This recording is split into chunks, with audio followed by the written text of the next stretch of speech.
Izin, Pak Aris. Ya, saya hadir Pak yang waktu di Pasteur. Oh, ikut ya Pak. Yang Tapi bertanya ke Bapak juga sekarang nambah ya Pak ya. Nanti mungkin saya agak mengulang ya Pak. Oh siap, nggak apa-apa Pak. Karena kan waktu itu cuma Bapak yang hadir, jadi biar yang kebetulan kan ini ada perwakilan dari inspektorat juga ya Pak ya. Jadi nanti biar saya ngomong. Ini Bapak Ibu mohon izin, ini kamera saya screen savernya agak bermasalah, dan biar lebih efektif mungkin biar nggak ada koneksi jaringan, saya coba matikan kamera terlebih dahulu. Jadi mohon izin Pak Mulyana, Bapak Ibu, ini terkait sharing knowledge audit keamanan ini. Memang di sini kan kita sudah ada mandatnya di Perpres 95 pasal 55 sampai pasal 58. Nanti mohon izin Bapak Ibu kalau suara saya kurang jelas atau kecil mohon diinterupsi. Jadi nanti terserah mau langsung bertanya atau mau nunggu paparan selesai, jadi biar mengalir saja gitu, biar tidak terlalu kaku juga gitu. Jadi memang di Perpres 95 pas mandatnya ada di pasal 55 sampai 58. Terus bahwa instansi pusat dan pemerintah daerah harus melaksanakan audit, gitu. Jadi audit aplikasi, infrastruktur, dan audit keamanan. Nah, ini dipayungi dalam satu nomenklatur audit TIK SPBE. Jadi audit TIK SPBE itu terdiri atas 3. Nanti penjelasannya di slide selanjutnya. Nah, mandatori yang kedua ada di Permenkominfo, nanti Bapak Ibu bisa baca juga di Permenkominfo nomor 16 tahun 2022, bahwa yang melaksanakan audit itu memang ditujukan ke unit kerja yang memiliki fungsi audit. Dalam hal ini berarti kan inspektoratnya gitu. Jadi memang yang menjadi leading sektornya harusnya dari inspektoratnya. Nanti Bapak Ibu bisa lihat di Permenkominfo-nya di pasal berapa ya, saya lupa, di 90 atau berapa gitu.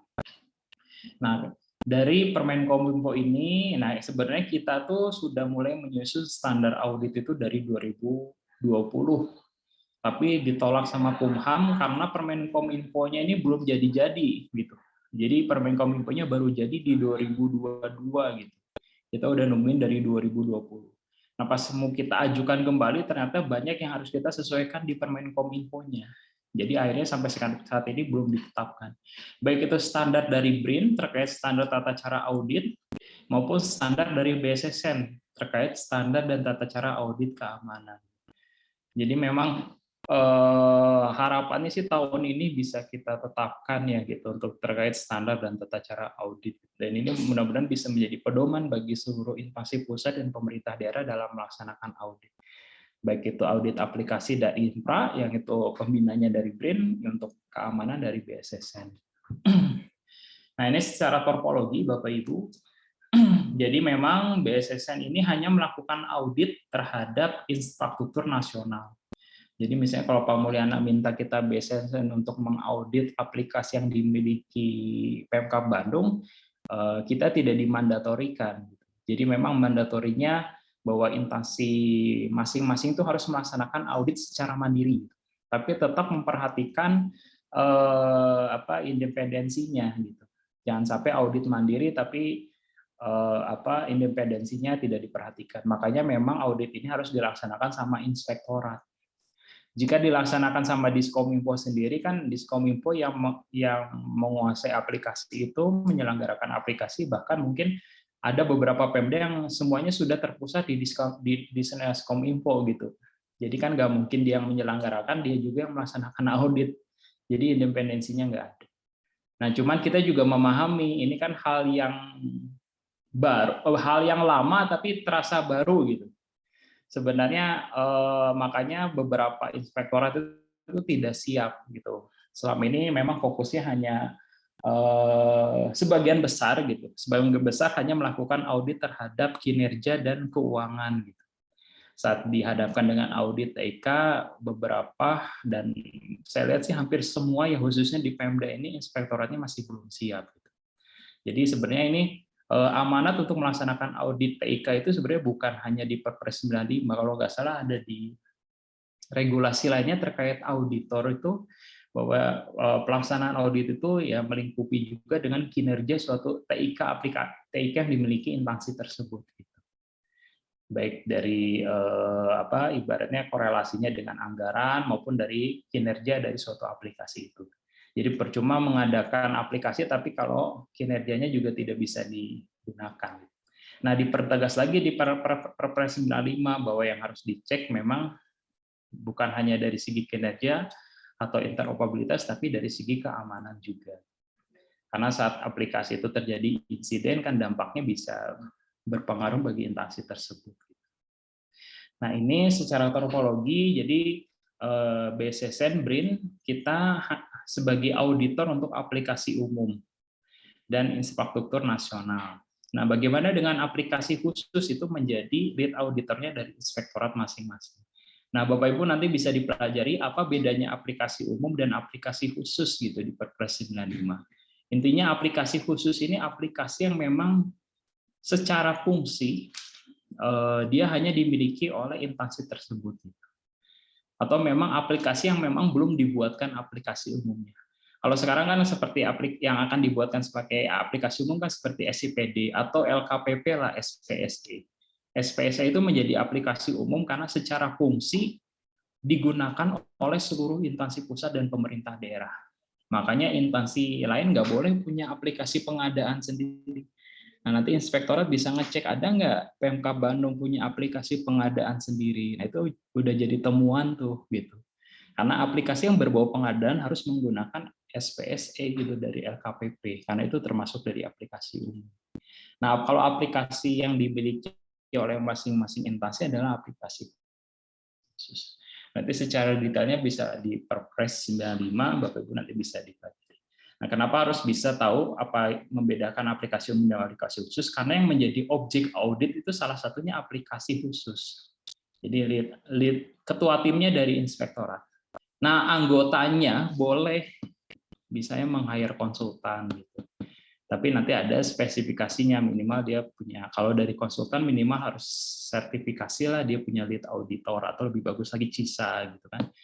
Memang nanti akan diatur gitu. Tapi karena peraturannya belum ditetapkan, akhirnya masih dibebaskan. Tapi kalau dari internal sendiri tidak perlu sertifikasi Bapak Ibu, karena sudah melekat di kewenangannya.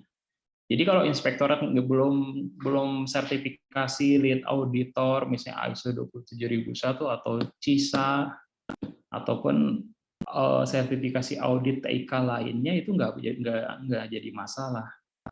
Karena kalau di Permen Kominfo itu nomor 16 tahun 2022 boleh melaksanakan audit berdasarkan kewenangannya dan kompetensinya. Tapi itu nggak menjadi mandatori harus sertifikasi. Tapi beda kalau dengan konsultan di luar. Nah, sayang kan meng-hire konsultan di luar tapi nggak ada sertifikasi.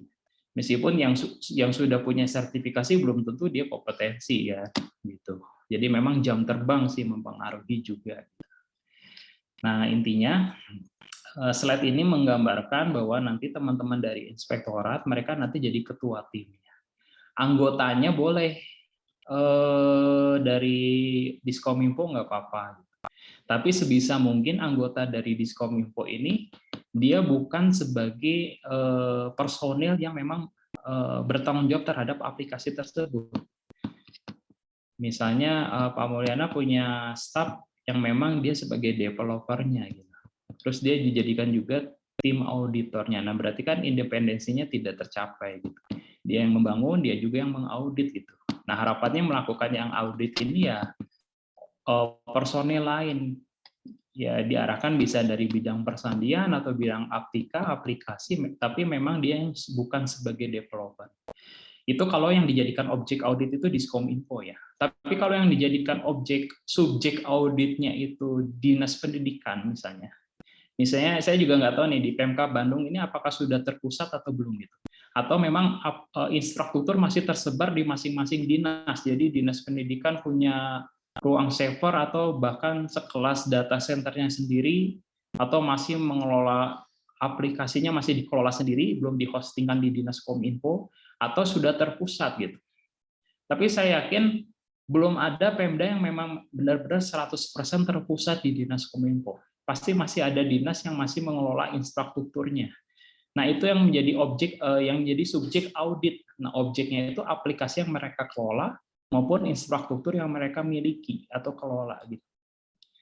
Jadi langkah awal nanti dari inspektorat bekerja sama dengan Dinas Kominfo melis nih dinas mana yang masih mengelola aplikasinya sendiri-sendiri dan masih memiliki infrastrukturnya sendiri-sendiri. Nah, itu menjadi subjek audit. Jadi nah sebelum ke dinas lain kan percobaannya ke Dinas Kominfo dulu nih yang sebagai core IT-nya gitu.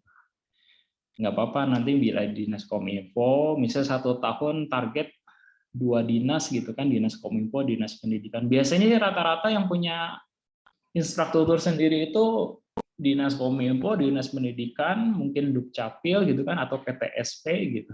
Mungkin sama juga kasusnya di Pemkab Bandung gitu.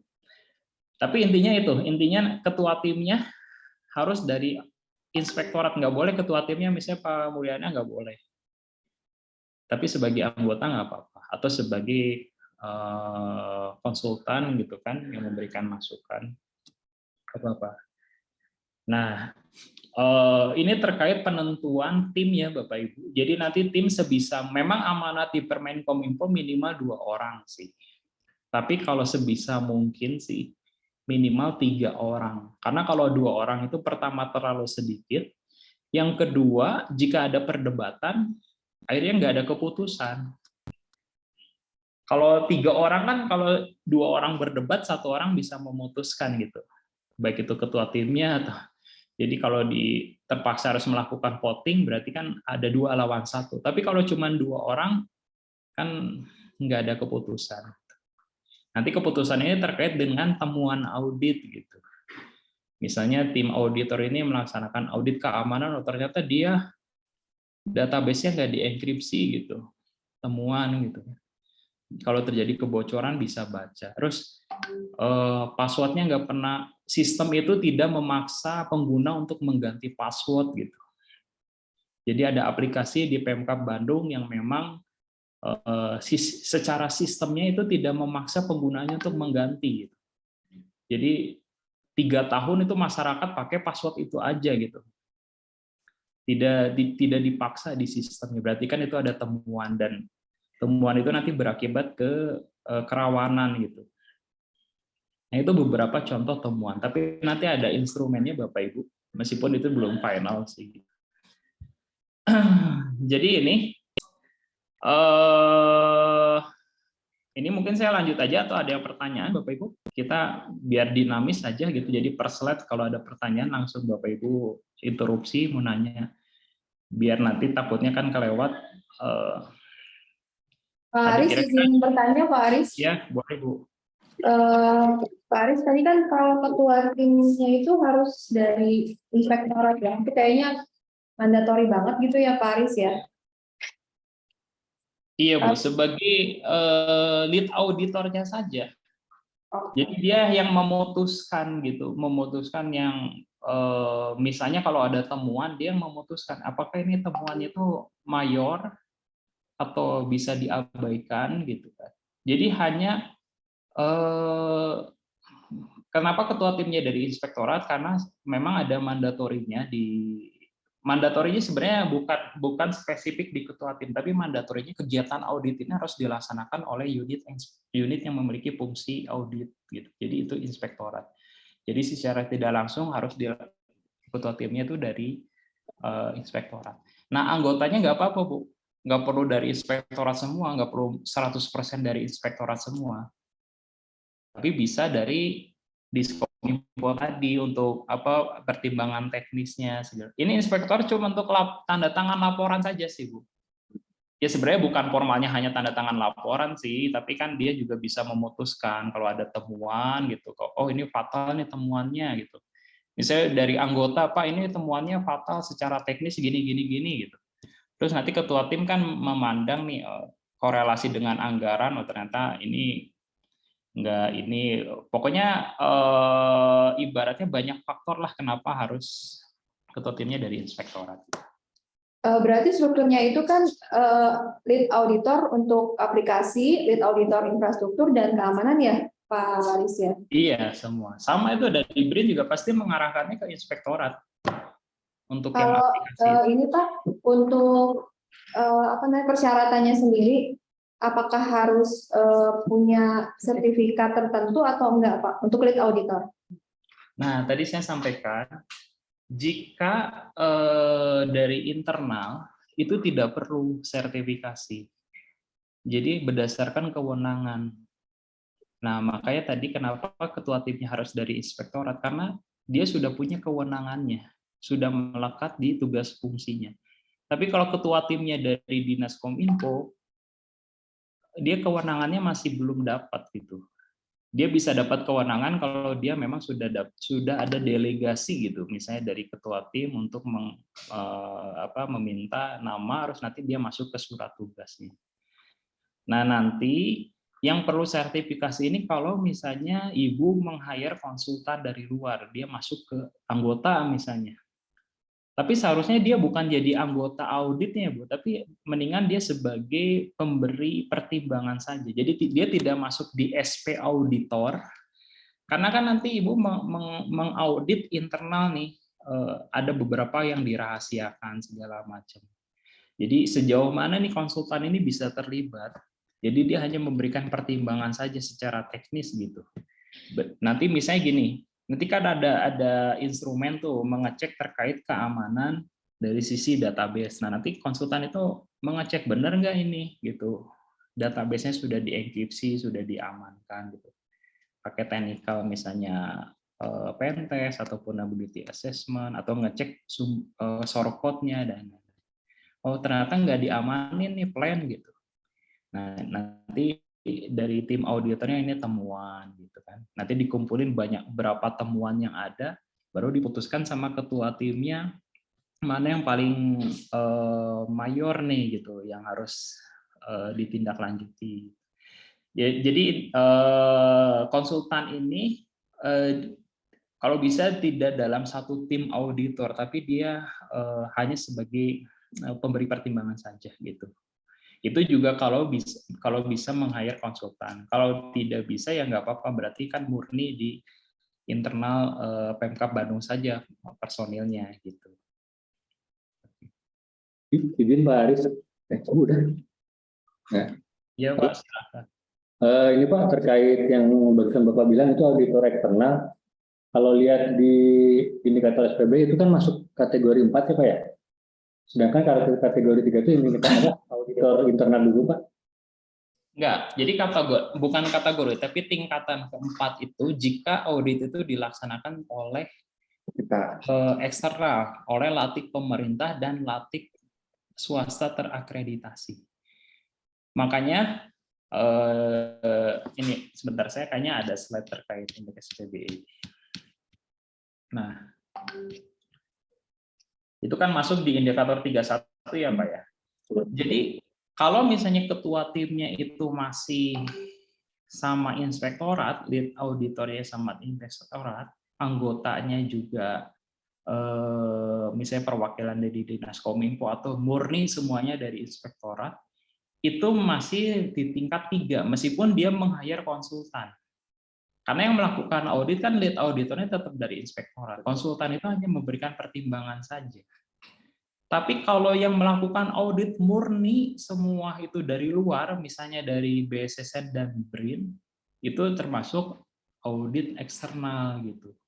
Nah, cuman memang mandat yang diberikan untuk melakukan audit eksternal ini bukan ke BSSN dan BRIN, karena kan BSSN BRIN itu hanya melaksanakan terhadap aplikasi umum dan infra nasional. Jadi nanti ada Pak namanya latik swasta terakreditasi. Dia perusahaan swasta yang memang sudah diberikan mandat untuk melaksanakan audit eksternal.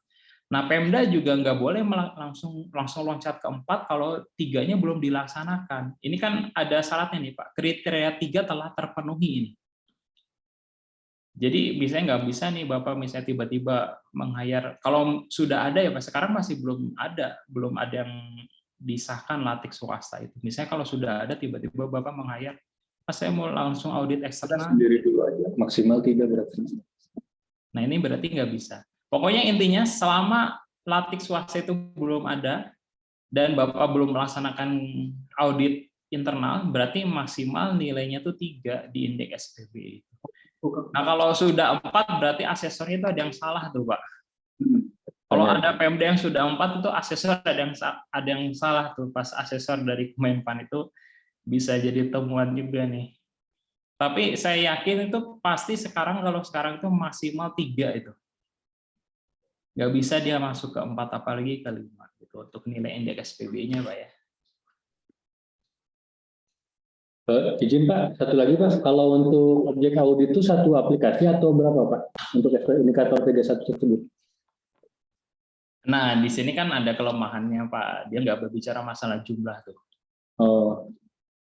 Di indikator 31 ini nggak berbicara masalah jumlah, jadi nanti Bapak bisa menginterpretasikan sendiri. Siap. Nah, itu kalau bisa jangan diinfokan ke asesor juga Pak, ini minimalnya berapa. Kalau secara aturan hukum sih ya selama dia tidak diatur ya kita bisa menentukan sendiri nilai spesialisnya itu secara kuantiti. Ya kalau Bapak tentuin satu aplikasi 1 tahun ya nggak masalah juga. Cuman kan minimal bukan hanya aplikasi aja Pak, tapi ada infrastruktur juga. Jadi pusat datanya juga diaudit juga atau jaringannya juga diaudit. Cuman kalau bisa memang aplikasinya yang strategis gitu Pak. Jangan aplikasi absensi diaudit gitu. Itu mah nggak strategis juga gitu kan, aplikasi absensi. Yang strategis misalnya terkait perizinan gitu kan, atau aplikasi yang memang punya data pribadi, atau saat aplikasi itu mati itu berdampak besar gitu. Misalnya kayak contohnya apa ya kalau di Pemda mungkin kan kayak perizinan, kalau mati kan berarti hal yang kayak mungkin mau mengirimkan ikan gitu kan dia jadinya terkendala gitu. Atau aplikasi yang memang secara data itu sangat strategis gitu. Jadi ditentukan aplikasi yang memang benar-benar worth it lah untuk diaudit gitu. Seperti itu. Jangan aplikasi portal gitu kan yang cuma internal aja. Terima kasih Pak. Kira-kira ada yang mau ditanyakan terkait slide ini, Bapak Ibu? Mudah-mudahan cukup jelas ya. Hanya menyampaikan ke berita-berita bagus ini. Cukup dulu Pak. Cukup ya. Saya lanjut saja. Nah, cakupan keamanan apa yang diperhatikan dalam audit keamanan, Bapak Ibu? Jadi kalau berbicara keamanan itu bukan hanya kerahasiaan. Jadi contohnya ada dari Bapak ada yang menyebutkan aplikasi yang strategis di Pemkab Bandung itu apa? Mungkin contohnya. Apa tuh Pak? Itu aplikasi apa tuh Pak? Aplikasi kepegawaian Pak, kita ada Mang Bagja untuk menginput aktivitas sehari-hari dan perhitungan remunerasi gitu Pak. Itu mungkin ada nggak aplikasi yang berpengaruh ke layanan publik Bu? Ke masyarakat? Salaman. Oh ada. Salaman.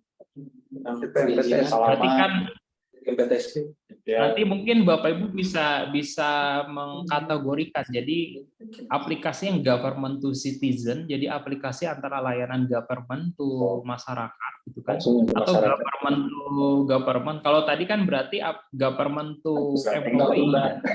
Yes, Government to itu mau employee. strategi buat kita Bu, Mang Bagja. Nah, saya paham itu pasti strategis. Kalau itu mati kan nanti remunnya akan telat gitu. Segala macam. Cuman kalau bisa, ya itu memang strategis. Tapi kalau bisa memang fokus dulu ke yang layanan publik gitu. Karena sebenarnya kalau di hierarki Perpres 95 itu yang paling utamakan itu yang layanan publik gitu. Jadi saat aplikasi itu mati, publik itu merasa kewalahan gitu. Tidak bisa terdukung layanannya. Salaman. Nah, aplikasi itu nanti dilihat Bapak Ibu, keamanan itu bukan hanya kerahasiaan. Jadi apakah database-nya itu memang terenkripsi atau enggak gitu kan. Ini sebenarnya hal-hal yang simple ya, tapi sebenarnya audit bukan hanya hal simple, tapi mungkin Bapak Ibu bisa mulai dari situ dulu. Jadi mengecek kerahasiaannya. Jaminan kerahasiaannya seperti apa? Misalnya aplikasi itu jika terjadi kebocoran, apakah database-nya plain text atau enggak? Atau misalnya secara keamanan API-nya gitu kan, jadi kerahasiaan itu bukan hanya di database-nya saja, tapi di saat data yang dikomunikasikan itu, saat data itu transit juga apakah diamankan atau enggak. Terus data itu digunakan gitu kan. Terus nanti masuk ke keutuhan, apakah aplikasi itu sudah menerapkan tanda tangan elektronik gitu kan. Jika belum kan berarti kalau ada yang mengedit gitu kan, berarti masih memungkinkan untuk terjadinya modifikasi terhadap informasi dalam aplikasi itu. Terus ketersediaan, apakah selalu dibuatkan rekam cadangnya, Bapak Ibu. Misalnya aplikasi itu mati gitu kan, waktu itu pernah terjadi di provinsi mana, gempa gitu, di Sumatera Barat apa ya, atau Sumatera Tenggara. Jadi gempa, terus data centernya hancur semua. Datanya semua yang selama ini dikumpulkan berapa tahun itu hilang. Tapi mereka nggak ada rekam cadangnya gitu. Jadi saat terjadi insiden ya udah, karena nggak pernah dilakukan nggak pernah dilakukan backup, nggak pernah, akhirnya mereka nggak bisa merecovery apapun. Nah, apakah di Pemkab Bandung sudah melaksanakan hal-hal seperti ini gitu kan? Jadi ketersediaan ini intinya sistem itu bisa diakses kapanpun, dimanapun, dan dalam kondisi apapun. Jadi mau itu terjadi gempa, mau terjadi tsunami sekalipun, masyarakat masih bisa mengakses sistem itu. Dan kalaupun datanya, data centernya atau ibaratnya servernya yang menampung data itu hancur, Bapak Ibu masih punya backup-nya, gitu. masih bisa berjalan lah. Nah, inilah poin-poin yang memang harus dilakukan audit. Ada nggak temuannya, terus keaslian gitu, segala macam. Ini kan hanya secara gambaran besar ya Bapak Ibu, tapi memang ini menjadi hal yang insidental gitu. Jadi tidak cukup di kerahasiaan saja. Kalau dia ketersediaannya nggak dijamin ya tadi, data yang sudah dikumpulkan berapa tahun gitu kan, terus sistemnya nggak bisa diakses misalnya kan, aplikasi pas masyarakat mengakses tiba-tiba yang masuk adalah situs judi online tuh, banyak tuh beberapa Pemkab di Jabar tuh situsnya jadi domainnya judi online gitu, terus masyarakat nggak bisa mengakses layanannya. Nah, ini yang menjadi prinsip untuk keamanannya Bapak Ibu. Nah, tadi apa objek yang diaudit? Objek yang diaudit yang pertama adalah aplikasi dan infrastruktur. Infrastruktur dibagi 3, yang pusat datanya. Kadang Pemda itu menerjemahkan itu pusat data, padahal sebenarnya itu hanya ruang server saja. Satu ruangan terdiri dari beberapa server gitu.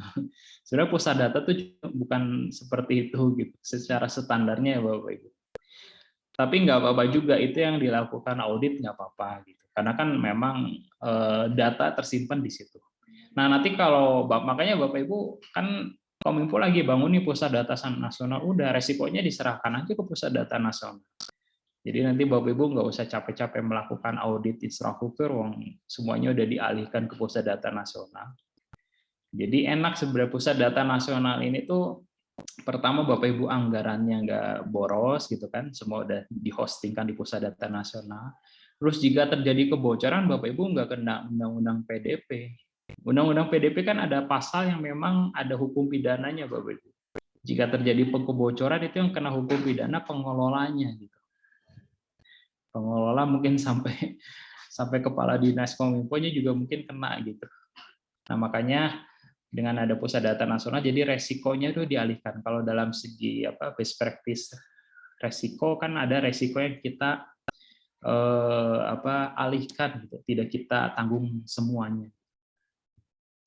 Termasuk juga dengan infrastruktur di jaringan intra. Nah, Pemkab Bandung punya nggak jaringan intra? Gitu.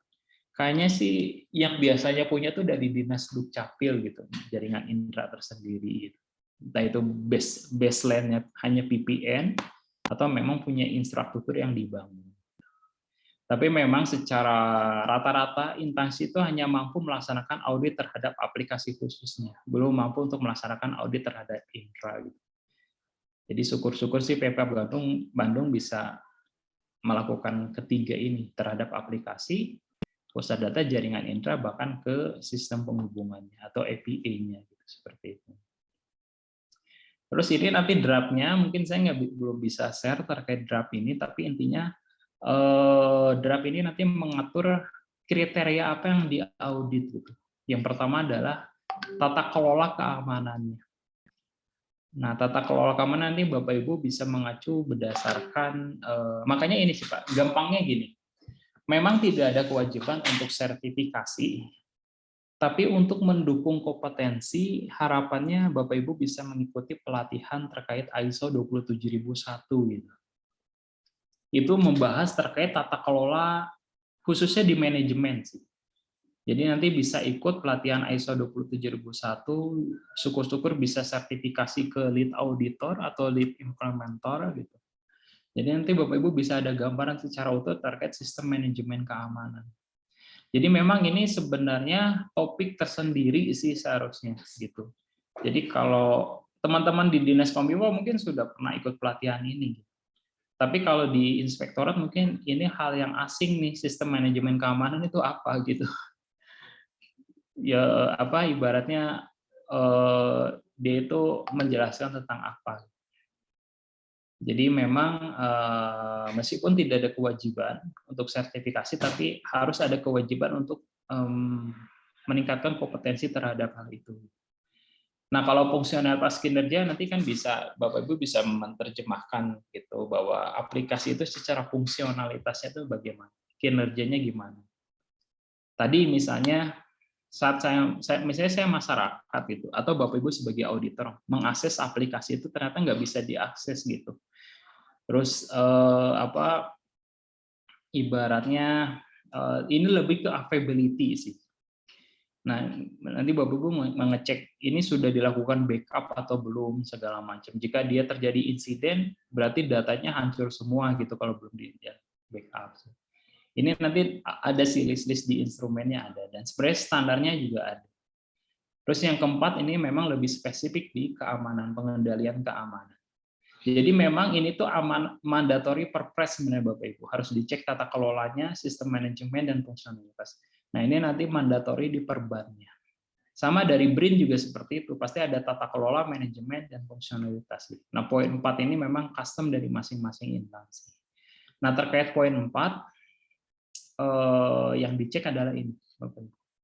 Jadi, apakah sudah ada kebijakan keamanannya? Misalnya Bapak Ibu ngecek Dinas Pendidikan nih, mereka ada aplikasi sistem informasi dana BOS misalnya, atau sistem informasi sekolah gitu. Monitoring sistem informasi ataupun apa terkait yang memang mendukung dinasnya. Nah, mereka sudah ada belum misalnya SOP jika terjadi insiden gitu. SOP untuk pembangunan aplikasinya atau perawatan aplikasi. Jadi kebijakan-kebijakan keamanan apakah mereka sudah punya atau belum. Terus memang ini nomenklaturnya organisasi gitu. Kalau ke Dinas Kominfo berarti kan Dinas Kominfo tadi sudah ada bidangnya, bidang persandian. Masih setingkat seksi. Nah, apakah beban kerjanya itu cukup untuk setingkat seksi gitu. Tapi kalau yang dicek itu Dinas Pendidikan berarti bukan organisasi, tapi apakah ada personil yang mengetahui terkait keamanan di Dinas Pendidikan. Karena banyak temuan di Pemda itu rata-rata personel yang menangani keamanan tapi dia background-nya itu kebanyakan dari agama gitu kan, background-nya pertanian, terus dia dipaksa untuk melaksanakan keamanan, jadinya kan kasihan gitu. Terus dia nggak pernah ikut pelatihan keamanan gitu, jadinya nggak berjalan. Terus personilnya aset dan lain segala macam. Jadi ini memang kriteria yang nanti ada di peraturan badan tentang standar dan tata cara audit keamanan gitu. Nah, ini mungkin saya langsung saja ya Bapak Ibu coba saya tunjukkan. Itu juga saya sudah share kriterianya. Ini. Nah, sebenarnya untuk audit ini tidak ada kewajiban Bapak Ibu menggunakan instrumen dari BSSN. Karena memang kebetulan kita belum membuat instrumen yang untuk audit mandiri gitu. Karena ini instrumen ini digunakan sebenarnya untuk auditor eksternal gitu. Jadi auditor yang memang sudah paham secara kompetensi. Jadi nanti Bapak Ibu kalau membuka instrumen ini takutnya ini agak susah gitu, susah menerjemahkan atau susah menggunakan instrumen ini. Jadi memang yang kita ini kan, yang kita tentukan tadi kriterianya, gitu. Tata kelola, manajemen, fungsionalitas, dan pengendalian keamanan. Tapi kalau Bapak Ibu mau tetap menggunakan instrumen ini nggak apa-apa juga gitu. Cuman memang mudah-mudahan sih tidak ada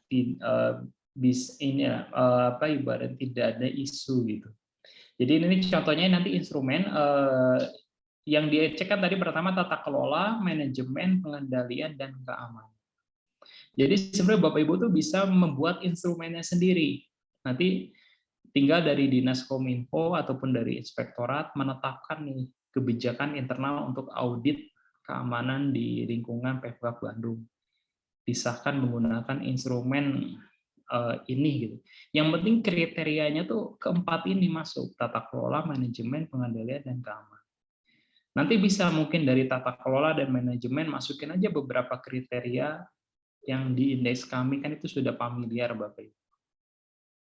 Nah, untuk pengendalian keamanan gitu nanti bisa mencuplik dari sini atau yang ada di Perban 4 gitu. Mungkin Bapak Ibu sudah mempelajari Perban 4 kalau di Dinas Kominfo tentang standar gitu. Jadi dimasukkan di sini. Terus ini nih. Jadi kalau yang di audit itu aplikasi berarti kan pakai nanti di sheet-nya ini keamanan aplikasi. Jadi nah ini memang harapannya kenapa harus ada keterlibatan dari anggota Dinas Kominfo karena kan kebanyakan orang-orang IT itu adanya di Dinas Kominfo. Jadi nanti dia bisa familiar lah terhadap hal-hal teknis gitu. Nah, nanti kalau dari inspektoratnya paling melihat di kesesuaian secara umum tadi keamanan kan dari segi kerahasiaan, integrity sampai ke availability. Terus 4 kriteria ini sudah terpenuhi. Jadi dicek tata kelolanya, dicek manajemennya, pengendalian gitu. Maupun sampai fungsionalitas kinerja. Tapi seminimal mungkin memang nanti dari instansi itu nanti ini bisa dibaca dulu instrumennya, kebetulan saya juga baru sharing. Jadi langsung saja di sheet keamanan aplikasi nggak apa-apa sih Bapak Ibu. Jadi ini mungkin tata kelola manajemen itu bisa belakangan, tapi langsung aja di sheet keamanan aplikasi gitu. Contohnya misalnya nomor 1 nih, kebijakan tentang keamanan perencanaan pengembangan implementasi dan operasional gitu. Terus ibaratnya ini misalnya sudah ada gitu, secara prosedur dia sudah ada. Harus berarti auditor ini mengecek apakah kebijakan yang ada itu sudah komprehensif mencakup ini semua. Gitu. Jika belum berarti kan hasilnya tidak komprehensif gitu. Nah kalau sudah ada, kalau tidak ada berarti kan tidak ada, berarti hasilnya juga tidak ada. Tidak ada. Nah, kelemahannya kalau kita menggunakan instrumen dari BSSN itu terlalu banyak, Bapak Ibu. Karena memang ini standarnya untuk aplikasi umum dan inspek nasional. Makanya saya sarankan Bapak Ibu membuat instrumennya sendiri. Yang penting 4 kriteria ini sudah masuk, jadi tata kelola, manajemen, pengendalian. Terus contohnya misalnya di sini, kebutuhan kerahasiaan privasi ini. Penyimpanan data dan persyaratan privasi, misalnya dari prosedurnya prosedurnya tuh dilakukan enkripsi gitu pada database. Terus hasilnya memang sudah dilakukan enkripsi, tapi algoritmanya tidak kuat, masih bawaan pabrik gitu. Nah nanti Kalau membutuhkan pengujian mendalam, misalnya dilakukan pentest gitu, dilakukan pentest untuk menguji atau mengecek source code. Nah, nanti hasilnya penerapan keamanan database misalnya tidak cukup gitu. Tapi kalau misalnya auditor ini dengan mengecek, ini kan sebenarnya metodenya wawancara Bapak Ibu ya, kolom pemahaman kendali ini wawancara. Jadi nanya ke auditnya, ini aplikasinya mencakup ini enggak kerahasiaan dan privasi, contohnya misalnya database-nya dienkripsi atau enggak, harus nanti auditnya bilang, respondennya bilang, oh udah kok, udah dienkripsi. Terus nanti nanya enkripsinya pakai algoritma apa, gitu, seperti apa mekanismenya.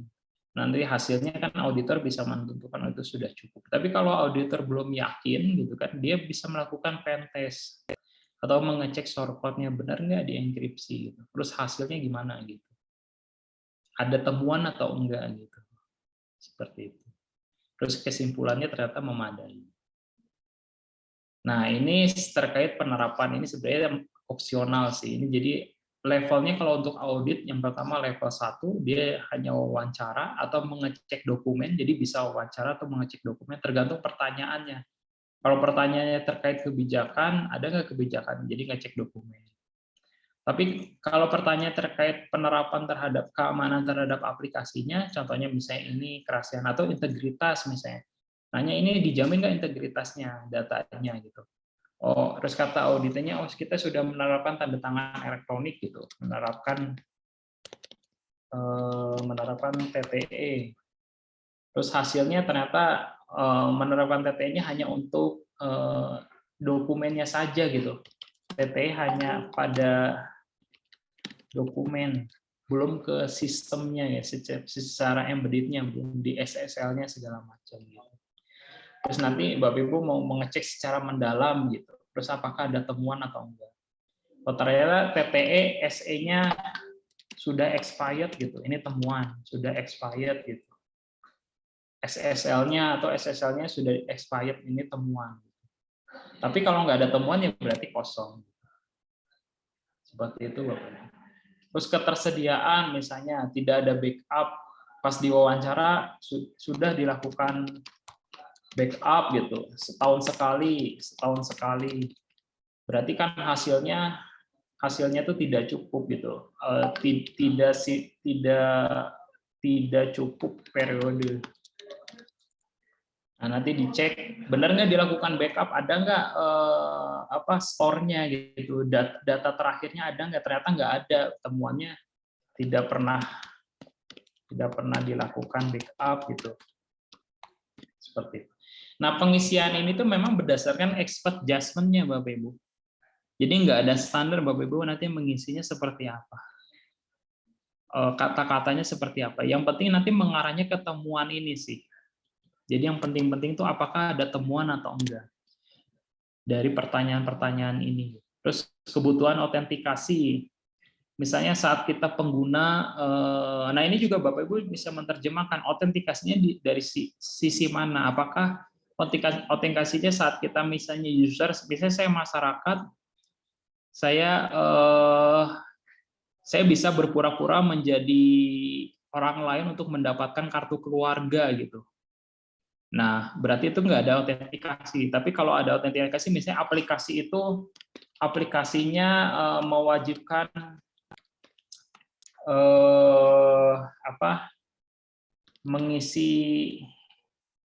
mengisi token atau mengisi password gitu, karena itu berarti kan masih satu lapis gitu. Terus saat pendaftaran misalnya saat pendaftaran aplikasi itu mewajibkan untuk foto selfie dengan KTP gitu. Nah, itu kan salah satu bentuk autentikasi, memverifikasi bahwa dia tuh otentik atau enggak gitu si pengisian datanya tuh. Jangan sampai misalnya saya pakai KTP orang lain, tinggal di-upload, saya bisa berpura-pura menjadi orang lain. Berarti tidak ada autentikasinya di aplikasi itu, tidak ada mekanisme untuk verifikasi dan lain-lain. Nah, sebenarnya contohnya seperti itu, Bapak Ibu, kita melakukan audit itu. Jadi intinya nanti dicoba aja di instrumen. Ini kan sebenarnya memang harus sekalian simulasi ya. Jadi Bapak Ibu ada aplikasinya apa ditentukan, timnya dibentuk, nanti langsung menggunakan instrumen ini. Nah, contohnya misalnya kayak ini, jaminan tidak terdapat malicious code atau backdoor. Berarti ini kan harus dicek nih, shortcode-nya, apa ada backdoor atau enggak. Tapi kalau Bapak Ibu yakin, oh saya ini orangnya pasti jujur nih respondennya, dia bilang tidak ada backdoor, berarti nanti cukup sampai di sini saja. Berarti tidak ada temuan. Tapi kalau Bapak Ibu nggak yakin, gitu, oh ternyata dia juga diserahkan ke pihak ketiganya juga kayaknya kurang meyakinkan, berarti Bapak Ibu harus mengecek pengujian secara mendalam, pengujian desain kendali.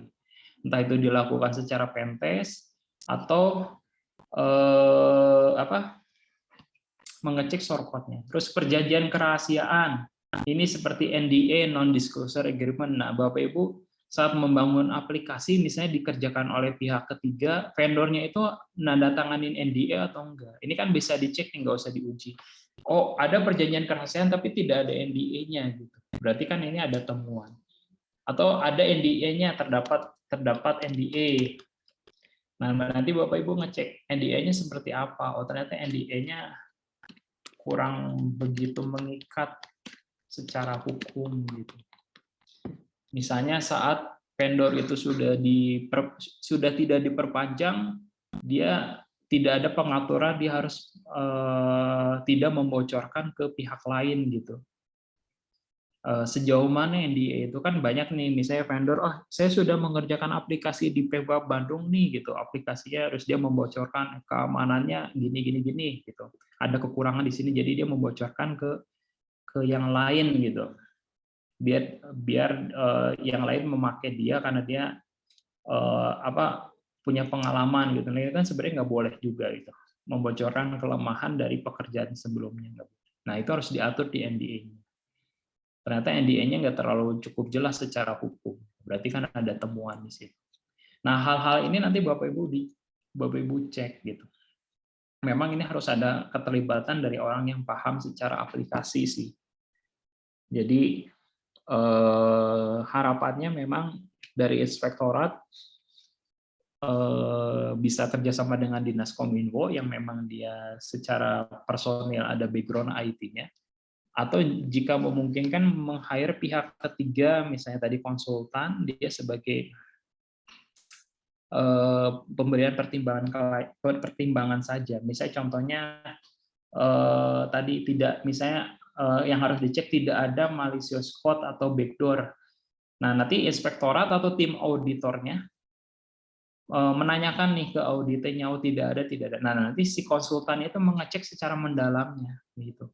Konsultan lakukan pentest gitu, atau cek shortcode-nya bener nggak ada backdoor gitu. Kayak gitu, jadi tektokan dalam timnya seperti itu. Dan konsultannya bilang, oh, bener kok nggak ada gitu. Ya udah berarti nggak ada temuan. Nanti timnya buat laporan gitu, temuannya sebanyak apa, jika tidak ada ya tidak ada, jika ada nanti dikumpulin temuannya di laporan audit itu. Nah, untuk format segala macam itu belum ditetapkan. Jadi karena belum ada peraturan untuk formatnya, jadi belum ada kewajiban seperti apa. Tapi di Permenkominfo nanti Bapak Ibu bisa cek di lampirannya, mungkin sepertinya ada beberapa yang diatur untuk formatnya gitu. Saya coba. Ini kalau di tampilan Zoom kelihatan ya Bapak Ibu ya, Permenkominfo. Sebentar. Nah, ini Permenkominfo. Nah, kalau di Permenkominfo ini yang diatur formatnya itu seperti surat laporan periodik penyelenggaraan audit, terus laporan periodik penyelenggaraan. Oh, berarti ini laporannya ada. Nanti bisa mengacu di sini. Tapi kalau ini belum cukup jelas, nanti Bapak Ibu sebenarnya untuk format bisa samain aja dengan laporan audit yang selama ini ada gitu. Tapi nanti isinya tinggal disesuaikan saja. Ini sebelum saya lanjut nih Bapak Ibu, mungkin ada pertanyaan khususnya terkait kriteria dan instrumen audit.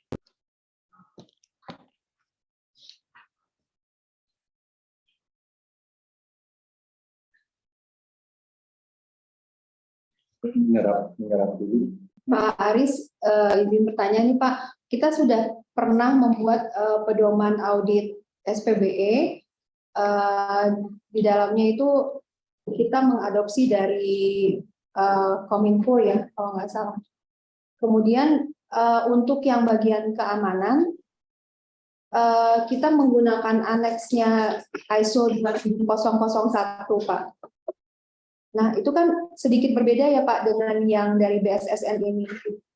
Menurut Pak Aris gimana Pak kalau kayak gitu Pak?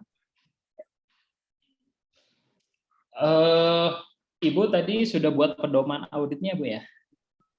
Ya, Pedoman audit itu tuh mengatur 4 kriteria nggak Bu? Tata kelola, manajemen, pengendalian, dan fungsionalitas kinerja.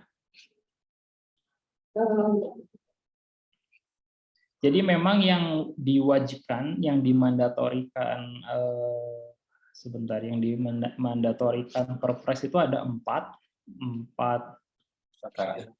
domain. Saya kembali, coba saya buka lagi PPT-nya. Ini keempat ini. Tata kelola, manajemen. Nah, ini memang standarnya bisa mengacu di ISO 27001, Bu. Jadi kalau pedoman itu sudah mengacu ISO 27001 ya dia sudah melingkupi di sistem manajemen. Tapi memang untuk ISO 27001 itu hanya di manajemen saja sih, Bu. Secara pure-nya. Kalau terkait tata kelola ini lebih ke ISO 27022 gitu. Nah, tadi di instrumen itu kan ada tuh keterangannya. Ternyata banyak. Untuk yang ini Pak Aris, untuk yang infrastruktur dengan aplikasi, ini saya mengadopsi langsung dari BRIN Pak kayaknya, jadi udah ada tuh tata kelola, manajemen, kemudian manajemennya ada beberapa aspek juga ya Pak ya. Ini sampai ratusan indikator bahkan Pak Aris. Tapi untuk yang keamanannya Pak, untuk keamanan karena memang belum ada template atau apa, jadi kami masih menggunakan yang ISO, aneksnya ISO gitu Pak. Seperti itu. Itu boleh nggak Pak? Dari BRIN itu tuh sebenarnya, jadi gini Bu, dari BRIN dia menggunakan ISO apa yang untuk tata kelola dan manajemen. Jadi tata kelola yang dari BRIN itu apakah tata kelola keamanan atau hanya tata kelola secara aplikasi saja gitu, kinerja aplikasi gitu. Jadi kalau dia belum mengacu tata kelola keamanan berarti belum cukup. Bahkan tadi sebenarnya ISO 27001 itu bukan di pengendalian keamanan, Bu, tapi di manajemen keamanan. Ini coba sudah ada kan ya instrumennya. Jadi nanti di instrumen ini ada keterangan standar yang digunakan. Jadi untuk tata kelola, sebentar saya Comot lagi. Jadi untuk tata kelola yang digunakan adalah ISO 27014. Waduh, baru tahu gue.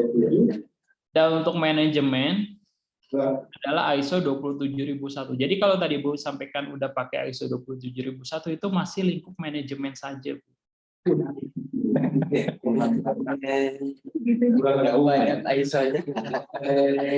Nah, kalau yang pengendalian keamanan atau yang keamanan aplikasi nanti bisa pakai perban 4 sih. Perban 4. Tapi gampangnya gini saja sih, Bu. Ini kan sebenarnya aturan masih belum ditetapkan, jadi masih dibebaskan. Jadi gini, yang paling penting adalah yang Bu cek nanti dimuat di pedomannya. Jadi di pedoman itu kewajibannya harus melingkupi keempat ini. Nah, untuk manajemennya nanti Ibu bisa pakai indeks kami saja, Bu. Indeks kami mungkin sudah familiar kali, Bu ya. Indeks kami. Ada. Ini untuk tata kelola sama manajemen, ini dua area ini pakai indeks kami. Tapi selama peraturan itu belum ditetapkan ya, Bu ya. Karena nanti kalau udah peraturan ditetapkan tidak cukup pakai indeks kami. Jadi harus pakai berdasarkan ISO. Jadi ini untuk ngecek 1 dan 2 itu pakai indeks kami. Jadi hasil dari indeks kami apa nih? Tapi untuk fungsionalitas dan pengendalian keamanan nanti Ibu bisa ngecek. Kalau di pengendalian keamanan bisa pakai perban 4. Tadi pakai instrumen tadi, tapi yang sheet kalau ngeceknya keamanan aplikasi berarti pakai sheet yang keamanan aplikasi yang ini Bu, keamanan aplikasi. Nah, nanti ini instrumennya nanti saya kirimkan lagi, ada sheet untuk keamanan infrastruktur. Tapi pertama kita coba dulu yang aplikasi saja dulu. Jadi nanti Ibu pakai yang ini aja. Nah, sheet yang lain ini nanti abaikan dulu saja, Bu.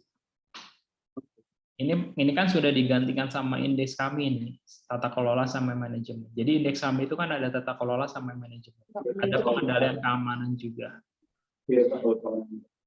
Gitu. Jadi tadi kan ada 4 area ya Bu ya. Pertama tata kelola, manajemen itu pakai indeks kami dulu. Hasil dari indeks kami apa? Dia mewakili tata kelola dan manajemen. Tapi yang untuk fungsionalitas kinerja nanti Ibu mengecek dari sisi availability-nya gitu.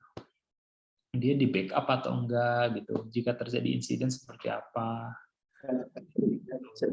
Nah, untuk yang keempat, yang terkait pengendalian keamanan, nanti pakai sheet ini. Pakai sheet yang keamanan aplikasi ini.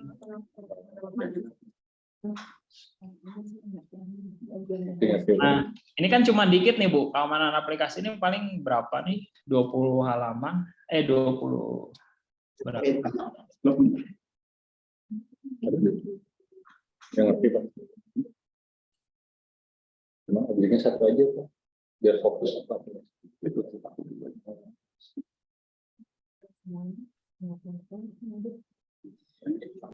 Kira-kira ada yang bingung nggak Bu?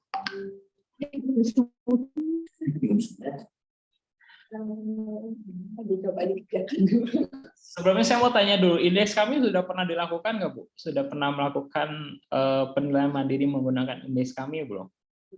Ya, izin jawab Pak Aris, sudah pernah. Hasilnya tuh masih dalam kerangka pemenuhan. Kurang lebih poinnya di bawah 300-an, 400. Berarti kan harus ditingkatkan tuh. Itu yang dilakukan baru Dinas Kominfo aja, belum ke dinas lain. Iya, masih di Dinas Kominfo aja. Berarti kan nanti bisa merambah ke dinas lain. Pakai dan indeks kami itu kan per SE Pak. Kan dikategorisasi SE-nya, itu kan SE mana dulu, apakah SE-nya strategis atau enggak. Ya. Misalnya pertama sebenarnya langkahnya seperti ini. Sama yang dilakukan audit aplikasi dan infrastruktur. Pertama dibentuk timnya dulu, entah timnya sama untuk audit aplikasi dan infrastruktur atau timnya berbeda gitu. Karena kan kompetensinya bisa berbeda, ini lebih ke keamanan. Misalnya satu tim dibentuk nih, ada surat tugas dari inspektur Pemkab Bandung, ada 5 orang misalnya.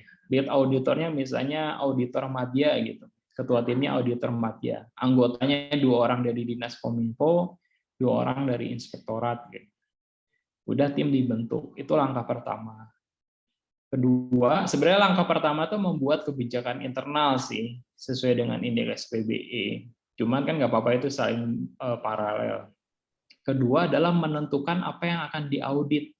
Nah, tadi kan prepare-nya yang paling strategis mana tuh? Yang akan kita audit berarti mungkin ya aplikasi perizinan gitu, aplikasi punya PTSP atau aplikasi layanan publik lainnya. Atau kalau mau yang internal juga nggak apa-apa tadi terkait kepegawaian government to employee-nya. Satu ditentukan. Terus infrastrukturnya apa? Misalnya pusat data di Dinas Kominfo atau pusat data di Dinas Pendidikan. Kalau bisa sih inline dengan aplikasi tadi infrastrukturnya di mana misalnya aplikasi perizinan infrastrukturnya ternyata masih di PMPTSP atau infrastrukturnya sudah di Dinas Kominfo, berarti kan 2 tuh misalnya aplikasi dan pusat datanya. Subjeknya siapa? Dinas DPMPTSP atau Dinas Pendidikan segala macam. Jadi yang untuk tata kelola dan manajemen ini lebih ke menanyakan terkait apa yang sudah dilakukan sama subjeknya gitu. Mereka sudah buat kebijakan belum? Mereka manajemennya seperti apa, keamanannya. Tapi terkait sheet keamanan aplikasi ini perlakuan terhadap aplikasi itu. Nanti timnya melakukan indeks kami itu Pak. Misalnya tadi aplikasi perizinan dilakukan kategorisasi SE dulu di indeks kami. Kan di indeks kami ada sheet kategorisasi SE itu. Sebentar, mungkin saya sekalian tunjukkan indeks kami kali ya Pak ya. Mungkin beberapa nggak terlalu familiar indeks kami. Tapi itu indeks kami sudah sebenarnya memang itu bukan tools audit, tapi sementara bisa digunakan untuk melakukan audit sih. Karena peraturannya juga belum ini, ibaratnya belum jadi.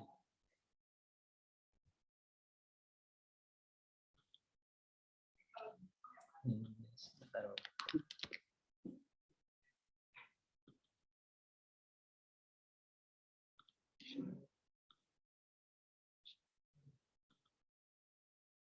Nah, ini kelihatan ya Bapak Ibu. Jadi ini yang namanya tool index kami. Di sini ada beberapa kriteria. Pertama kan dilakukan kategorisasi SE dulu. Nah, SE-nya ditentukan nih sistem elektroniknya apa. Ternyata tadi perizinan gitu ditentukan nilai investasinya berapa, anggarannya berapa, dia termasuk SE tinggi, ternyata SE strategis, baru masuk ke tata kelola. Jadi tadi dua kriteria tadi, tata kelola dan manajemen, bisa diwakili sama indeks kami ini, Bapak Ibu. Sementara ya, ini bukan selamanya nih, karena indeks kami bukan tools audit. Jadi nilainya berapa nanti? Ternyata masih tidak layak gitu. Ini temuan berarti. Temuannya tidak layak. Atau ternyata tadi yang disampaikan kerangka kerja berarti di atasnya tidak layak tuh kerangka kerja. Seperti itu. Atau sudah matang gitu. Nah, nanti ini baru dua ini ya Bapak Ibu, baru yang dilaksanakan baru terkait tadi. Indeks kami baru terkait tata kelola dan manajemen. Nah, bagaimana dengan fungsionalitas dan pengendalian keamanan? Nah, sementara Bapak Ibu bisa menggunakan tadi yang di instrumen audit yang ini.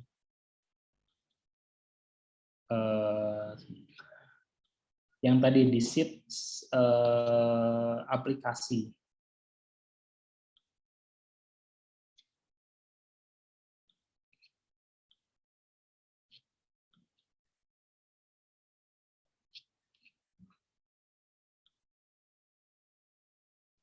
Nah, ini sheet aplikasi Bapak Ibu. Jadi Pak gunain sheet yang ini aja dulu gitu. Nah, dua instrumen tadi Bapak Ibu gunakan untuk audit. Nanti hasilnya seperti apa gitu kan? Misalnya temuannya untuk tata kelola manajemen tidak layak di laporan auditnya, tidak layak atau sesuai kerangka kerja, perlu peningkatan.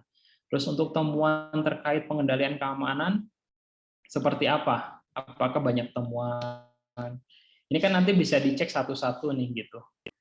Apakah ada perjanjian kerahasiaannya atau tidak? Terus aplikasi itu terdapat malicious code atau tidak, atau backdoor atau enggak.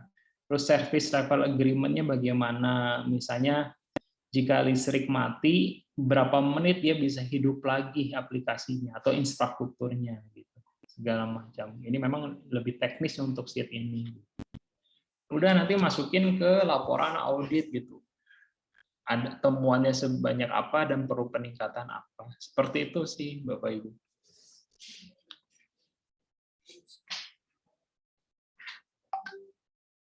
Kira-kira ini Bapak Ibu tercerahkan atau memang saya yakin sih memang pasti akan sangat sulit Bapak Ibu, karena ini memang kompetensinya yang melakukan audit ini dia juga harus paham juga terkait pembangunan aplikasi gitu. Dan harus paham juga dia minimal dia bisa melakukan pentest lah gitu, vulnerability assessment gitu. Jadi nanti dari inspektorat harus menunjuk satu anggota yang bisa melakukan penetration testing atau vulnerability assessment. Nah, di Dinas Kominfo punya nggak Pak personil yang punya kemampuan seperti itu? Dia biasa pentest ataupun vulnerability assessment. Tidak, ASN juga tidak masalah sih, tenaga kontrak juga nggak apa-apa. Karena kan dia hanya sebagai anggota saja.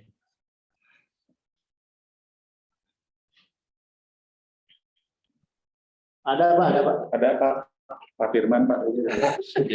Timnya Pak Firman. Ada untuk tim lah. Tapi kan nggak ada isu Pak, gampang lah gitu kalau dia udah biasa vulnerability assessment ya dia. Pak Aris, izin bertanya terkait batasan antara VA dengan pentest itu bagaimana Pak? Kalau pentest ini dia ibaratnya dia mengecek tapi dengan serangan gitu. Jadi dia menyerang berbagai kemungkinan serangan. Misalnya dia melakukan DDoS atau melakukan device atau dia mengirimkan malware. Aplikasi itu tahan atau enggak. Terus dia melakukan SQL injection. Aplikasi itu tahan atau enggak. Pentest itu jadi metode yang digunakan adalah dia melakukan penetrasi gitu Pak, ibaratnya. Penetrasi itu berupa serangan-serangan hacking terhadap aplikasi yang akan diuji. Tapi kalau vulnerability assessment, dia bukan melakukan penyerangan, dia jadi melakukan mengidentifikasi kerentanan gitu. Jadi metodenya sebenarnya lebih luas sih vulnerability assessment. Metodenya dia juga bisa melakukan pentest juga, atau dia cuma mengecek misalnya source code-nya ada backdoor atau enggak. Terus dia menguji ibaratnya standarnya gitu. Ini sudah menerapkan standar yang ada. Jadi dinilai kerentanan-kerentanan yang mungkin dimiliki dari aplikasi itu. Jadi lebih perbedaan terkait metode saja sih Pak, vulnerability assessment sama pentest itu.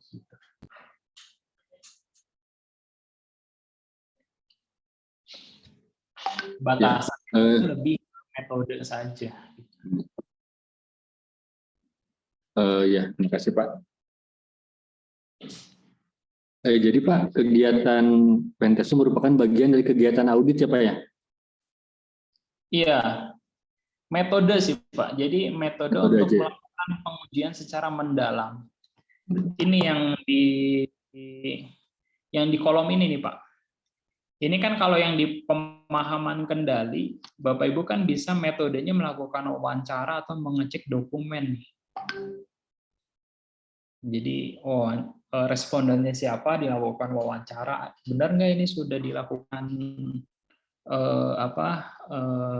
sudah dipastikan tidak ada kerentanan terhadap SQL injection. Misalnya kalau dia bilang nggak ada Pak, nggak ada SQL injection, atau benar nggak aplikasi ini memaksa user untuk mengganti passwordnya gitu. Jadi ada maksimal setiap 60 hari atau 90 hari password itu nggak bisa digunakan lagi. Terus dia jawab benar gitu. Nah, kalau Bapak Ibu nggak yakin kan sebagai auditor kan harus membuktikan kan, makanya dilakukan pengujian.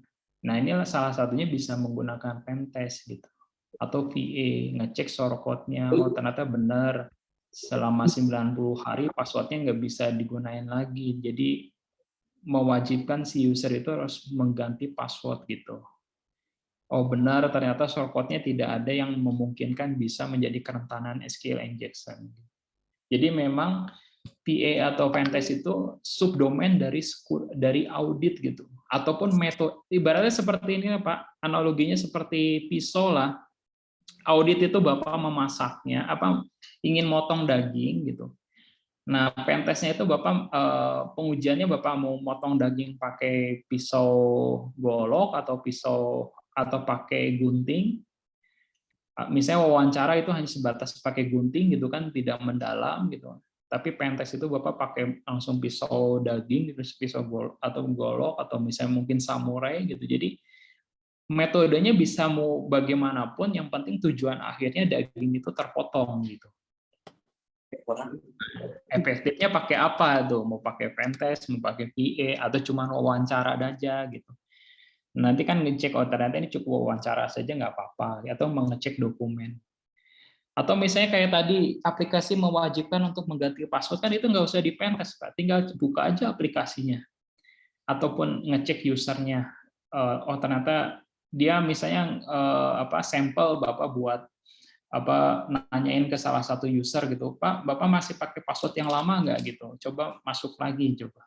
Kalau dia bisa masuk, berarti kan ada kerentanan. Nggak usah dicapai-capai dilakukan pentest kan. Tinggal udah uji coba aja gitu. Jadi metode itu dikembalikan kepada auditor gitu. Jadi ini expert judgment. Terserah auditor mau menggunakan metode apa. Yang penting titik akhirnya tuh ada temuan atau enggak gitu terkait keamanan. Nah, tapi jangan juga Bapak bisa menerawang-nerawang, wah kayaknya ini nggak ada. Kayak ini ada backdoor, kayaknya ini kan nggak bisa dibuktikan gitu.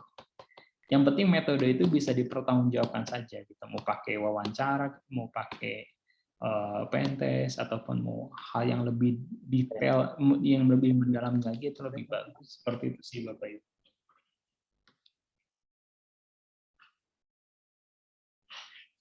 Nah, saran saya tadi seperti itu Bapak Ibu, jadi memang dibentuk dulu timnya. Jika sudah ada, nanti dilihat lagi timnya itu ada nggak satu personel yang memang bisa pentest, bisa PA, atau dia pernah pelatihan ISO 27001, paham terkait manajemen keamanan. Jika tidak ada, kalaupun mau tetap pakai tim itu, tapi nanti Bapak Ibu harus ada tim bayangan gitu ya untuk memberikan pertimbangan gitu. Entah itu meng-hire konsultan atau membuat meng-hire tim di luar tim tersebut gitu. Jadi ada SP lain gitu sebagai pertimbangan. Karena itu akan menentukan bagaimana pelaksanaan auditnya.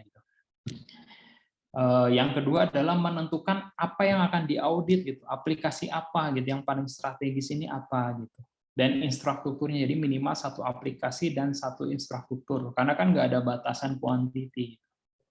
Setiap tahun minimal satu aplikasi dan satu infrastruktur. Nanti menentukan format untuk laporan auditnya gitu. Itu simpel saja sih Pak. Yang penting ada temuan gitu, terus tindak lanjutnya nanti ke depan seperti apa. Udah itu Bapak Ibu sudah melaksanakan itu, indeks SPB kriteria 3 sudah terpenuhi. Cuman memang kalau belum ada kebijakan internal,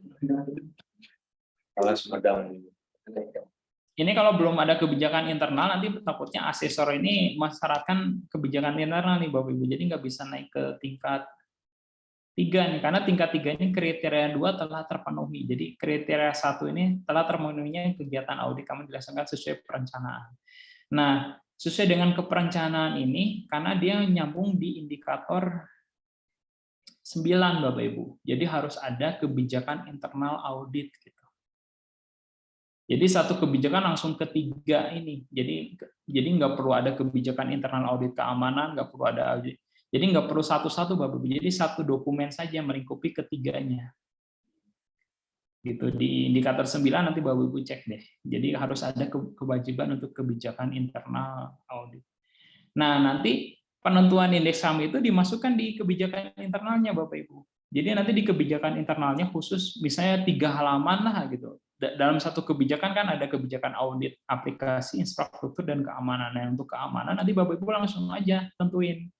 Ada dasarnya kan, biar ada dasarnya maksudnya.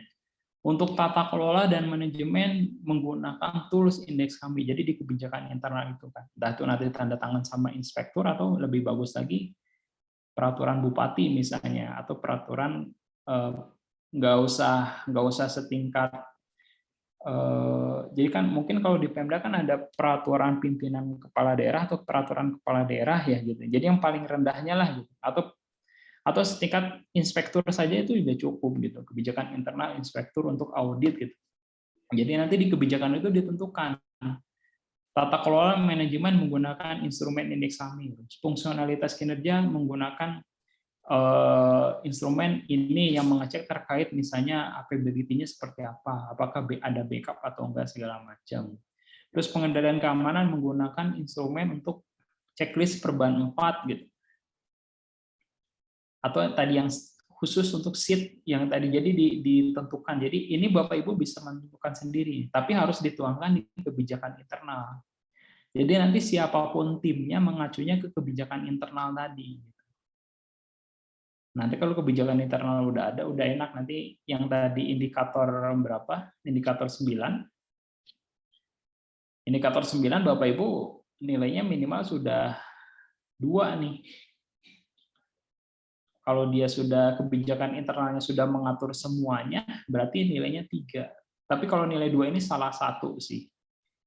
Jadi sebagian audit. Jadi misalnya kebijakan internal itu cuma mengatur infrastruktur, berarti kan masih dimentok di 2. Tapi kalau udah ketiganya, infrastruktur, aplikasi, dan keamanan, Bapak Ibu bisa naik ke ketiga.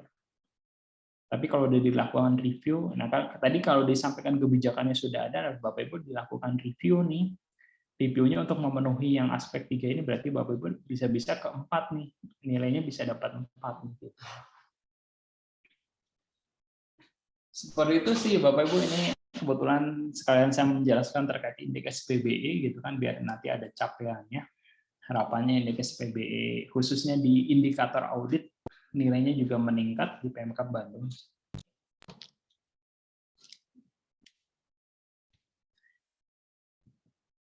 Kira-kira mungkin ada yang mau ditanyakan lagi, Bapak Ibu? Jadi untuk sharing session ini sebenarnya tidak bisa terlalu mendalam, kita ngecek ke instrumen satu-satu, jadi hanya Izin Pak Aris, iya Pak, silakan. izin bertanya. Ya, jadi Pak, kalau yang saya simpulkan Pak, jadi terkait kebijakan, karena kan yang udah ada tuh dari turunan dari ISO 27001 Pak. Jadi kita istilahnya merangkum kembali Pak, meramu kembali untuk mencakup 4 aspek itu. Jadi aspek 1-2 tata kelola manajemen itu dari indeks kami, fungsional sheet yang keamanan aplikasi, kalau yang pengendalian keamanan juga ya Pak ya? Atau yang pengendalian? Pengendalian ya, keamanan tadi ada sheet yang untuk terkait aplikasi. Pengendalian keamanannya Pak ya? Iya, benar. Oh jadi kita yang menggunakan instrumennya itu ya Pak ya? Jadi kan ada alternatif, Bapak mau menggunakan secara utuh instrumen ini tadi kan sudah saya share nih Pak. Utuh instrumen ini kan ini sudah ada nih tata kelola manajemen dan pengendalian aplikasi. Apakah Bapak mau satu paket ini? Tapi kalau kendalanya nanti ini terlalu susah nih, tata kelola dan manajemen terlalu susah, ya udah kan yang familiar di Pemda itu bisa menggunakan indeks kami nih yang untuk sheet 2 ini apa ya, untuk 2 kriteria. Tapi kalau ini bisa juga ya nggak apa-apa gitu. Cuman ini memang pendekatannya agak kurang user friendly dibandingkan indeks kami. Jadi kalau mau pakai 2 ini diwakili sama hasil indeks kami nggak apa-apa Pak, sementara. Terus nanti kan tadi masih ada PR ya, yang fungsionalitas kinerja sama pengendalian keamanan. Nah, pengendalian keamanan Bapak Ibu bisa pakai yang ini, yang sheet ini atau sheet ini. Tapi untuk spesifik kalau aplikasi mendingan pakai yang ini saja Bapak Ibu. Jadi ini bisa di skip dulu nih. Yang ketiga. Ini kelihatan nggak ya? Saya nunjukin sheet ini. Kelihatan Pak. Jadi bisa pakai. Nah, yang khusus yang untuk fungsionalitas kinerja itu kan yang kan tadi ada PR ada 4 ya Bapak Ibu. Yang untuk fungsionalitas kinerja yang ini. Kalau ini kan tadi bisa dipakai sheet yang tadi atau 2 ini pakai indeks kami. Yang pengendalian keamanan tadi bisa pakai sheet pengendalian keamanan atau sheet keamanan aplikasi. Nah, yang belum kan ini Pak ya, fungsionalitas kinerja. Nah, ini Bapak Ibu bisa menentukan sendiri apa yang mau dicek gitu. Tapi lebih ke capability-nya, kinerja dari suatu aplikasi itu. Jadi misalnya nanti 5 pertanyaan aja misalnya, apakah dia ada backup-nya selalu dilakukan backup gitu kan. Apakah ada UPS-nya kalau di infrastruktur, kalau mati listrik apakah infrastrukturnya masih berjalan gitu. Jadi ini lebih ke fungsionalitas dan kinerja gitu. Bahwa aplikasi itu bisa diakses kapanpun, dimanapun, dan dalam kondisi apapun. Jadi kalau yang ini nanti Bapak Ibu bisa menggunakan instrumen yang sudah ada. Kira-kira kurang jelas atau mungkin ada yang mau dikonfirmasi Bapak?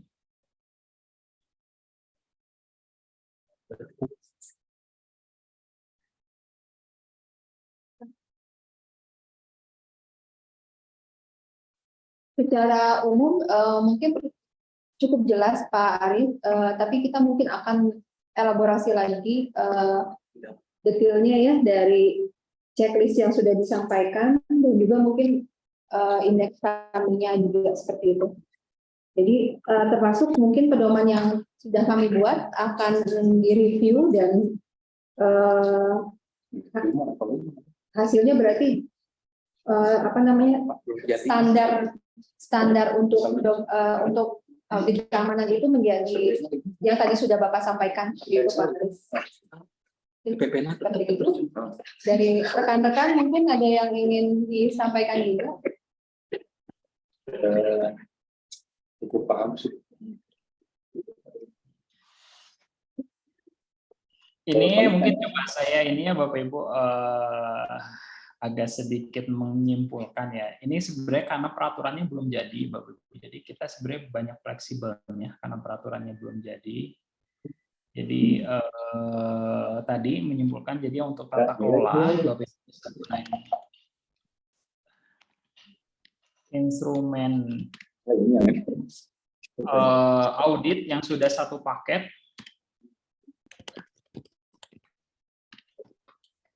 Filenya sudah saya kirim ya Bapak Ibu, atau pakai instrumen indeks kami. Nah, baik itu yang tata kelola maupun yang manajemen. Ini mohon maaf. Pokoknya antara tata kelola dan manajemen. Nah, yang untuk pengendalian tadi pakai sheet yang pengendalian atau pakai sheet yang keamanan aplikasi. Jadi bisa pilih salah satu. Ya, pengendalian keamanan atau yang keamanan aplikasi. Jadi bisa pilih salah satu. Kalau pengendalian keamanan dia based on-nya di ISO 27022 tapi kalau pakai sheet keamanan aplikasi dia based on-nya di Perban 4 tahun 2021. Saran saya mungkin pakai sheet yang keamanan aplikasi saja gitu. Nah, yang untuk fungsionalitas kinerja yang ini, nah ini Bapak Ibu nanti bisa menerjemahkan sendiri saja, gitu. Atau mau pakai sheet yang pengendalian tadi nggak apa-apa. Yang penting sebenarnya ini tuh dipayungi dengan beberapa metode lah gitu keempat ini. Yang jadi mandatori sebenarnya 4 ini, tapi bagaimana kita mengukur sedalam apa keempat ini tergantung nanti Bapak Ibu menggunakan instrumen yang mana seperti itu. Dan yang paling perlu dipahami adalah instrumen itu tidak wajib Bapak Ibu. Maksudnya gini, pernah nggak Bapak Ibu auditor itu menggunakan instrumen, misalnya BPK lah, nggak pernah BPK itu menggunakan instrumen. Yang mereka cek adalah kriterianya menjadi kewajiban berdasarkan peraturan yang ditetapkan. Jadi sebenarnya instrumen itu hanya alat bantu saja. Nah, yang menentukan kedalaman yang harus dicek itu kan dikembalikan ke auditornya, expert judgment-nya. Cuman kan nanti kalau di challenge apa dasarnya gitu kan, kenapa ngeceknya ini gitu. Itulah yang kenapa perlu penggunaan alat bantu. Tapi itu sebenarnya nggak wajib gitu. Hanya untuk memperkuat temuan nanti di laporannya. Seperti itu sih Bu, Bapak Ibu, intinya ya dalam pelaksanaan audit.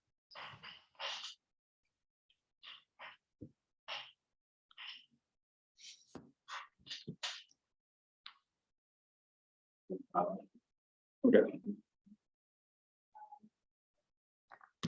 Baik Pak Aris, terima kasih Pak Aris, pencerahannya memang kelihatannya audit ini memang sedikit rumit ya Pak. Tapi kita tetap berusaha Pak terus. Sebenarnya sih kita menunggu ini Pak, menunggu apa namanya, mungkin dari pusat membuatkan satu indeks-indeks yang tinggal kita pakai gitu Pak. Karena kan kita harus menggabungkan beberapa ISO ya Pak ya. Jadi agak sulit juga buat pemerintah daerah gitu. Apalagi kita di Kota Bandung ini SDM-nya juga masih belum mumpuni lah Pak. Kita lagi berusaha untuk maju ke depan gitu ya. Sekali lagi terima kasih Pak Aris. Mungkin sebelum kita tutup saya akan tanya dulu ke rekan-rekan mungkin ada lagi yang disampaikan. Nggak ada. Kalau lagi Pak boleh? Oh boleh. Silakan Pak. Ada menambah juga Pak Firman Pak. Izin Pak Aris, mumpung ada Pak ini Pak. Jadi gini Pak, kalau SPB itu berkelanjutan atau hanya satu, istilahnya hanya satu fase itu. Misalnya kita tahun ini audit aplikasi. Nah, apakah untuk naik level itu tahun depannya menggunakan LATIK itu harus aplikasi yang sekarang dites atau berbeda lagi gitu? Atau misalnya sekarang sudah keluar hasil audit, apakah LATIK-nya kan sekarang belum ada ya Pak ya? Atau sudah? Ya, belum ada. Nah, apakah tahun depan misalnya sudah terbentuk LATIK-nya, kita serahkan audit yang sudah aplikasi yang sudah diaudit itu diserahkan ke LATIK, itu bisa menjadi apakah seperti itu maksudnya atau baru lagi gitu? Benar, harus aplikasi yang sama sih Pak. Jadi dia berkelanjutan, nggak boleh aplikasi berbeda sih. Walaupun nanti ada aturan baru ya Pak ya, katanya ini masih rancangan. Ya, jadi sebenarnya itu aturannya sudah ada di Perpres, di Permenpan juga kan ada ditetapkan. Jadi yang dilakukan kan audit mandiri dulu gitu, dan aplikasi itu nanti yang akan menjadi objek yang untuk diaudit eksternalnya gitu. Jadi misalnya Bapak melakukan audit mandiri terhadap aplikasi, contohnya misalnya aplikasi pembuatan kartu keluarga gitu, atau aplikasi pembayaran pajak gitu. Terus yang dilakukan eksternalnya, audit eksternalnya misalnya tahun depannya ternyata untuk aplikasi kepegawaian kan itu agak nggak inline gitu, nggak jenjangnya nggak kelihatan. Jadi memang harus aplikasi dan instruktur yang sama gitu. Makanya harus sekalian aja aplikasi yang sangat strategis gitu. Jadi Pemkab Bandungnya punya berapa aplikasi, misalnya punya 100 aplikasi. Dari 100 itu mana yang paling vital banget gitu, yang strategis banget. Kalau aplikasi itu nggak berjalan atau terjadi insiden, bahwa itu paling dampaknya paling besar gitu. Nah itu aja yang dilakukan audit. Jadi nanti Oh ya, ya cukup Pak. Terima kasih Pak. Ada lagi? Infrastruktur? Baik Pak Aris, artinya sudah cukup nih, kelihatannya teman-teman juga udah pada puas ya. Kata pada puas, nggak tahu puas gimana nih? Puasa katanya. Pak Aris, mungkin nanti kalau kita mau diskusi lagi dengan Pak Aris mudah-mudahan bersedia ya Pak ya. Jadi biar nanti kita... Pak, kalau waktunya cocok mungkin bisa. Siap Pak. Mungkin itu aja Pak yang dapat saya sampaikan. Terima kasih sekali lagi buat Pak Aris atas arahannya. Mudah-mudahan menjadi amal ibadah kita semua Pak. Kita tutup saja acara ini dengan membaca hamdalah. Alhamdulillahirabbil alamin. Baik Bapak Ibu, terima kasih. Saya mohon pamit ya Bapak Ibu. Terima kasih Pak. Ini untuk bahan-bahannya saya kirim lagi kalau ada update. Terima kasih. Terima kasih Pak. Terima kasih. Terima kasih Pak.